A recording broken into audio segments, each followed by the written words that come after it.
4 নম্বরে আমল, একটি আমল রয়েছে যেটার কোনো সময় নেই, যেটার কোনো ক্ষণ নাই, যেটার কোনো দিন নাই, যেটার নির্ধারিত কোনো কন্ডিশন নাই। এটা হলো পর্দা। একটা মেয়ের জন্য সবসময় পর্দাকে আল্লাহ ফরজ করে দিয়েছে। ঘরে থাকলেও পর্দা ফরজ, বাইরে গেলেও পর্দা ফরজ, স্বামীর সামনেও পর্দা করতে হবে, বাইরে যখন যাবে তখনও পর্দা করতে হবে। স্বামীর সামনে পর্দা বলতে বোরকা পরে থাকতে হবে বিষয়টা এমন নয়। স্বামীর সামনে পর্দা করতে হবে কিভাবে, সময় আমি আসলে সামনে আপনাদেরকে বলতেছি।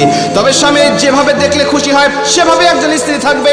যদি স্ত্রীকে খোলামেলা দেখতে স্বামী পছন্দ করে, ওই স্ত্রীকে স্বামীর সামনে খোলামেলাই থাকতে হবে।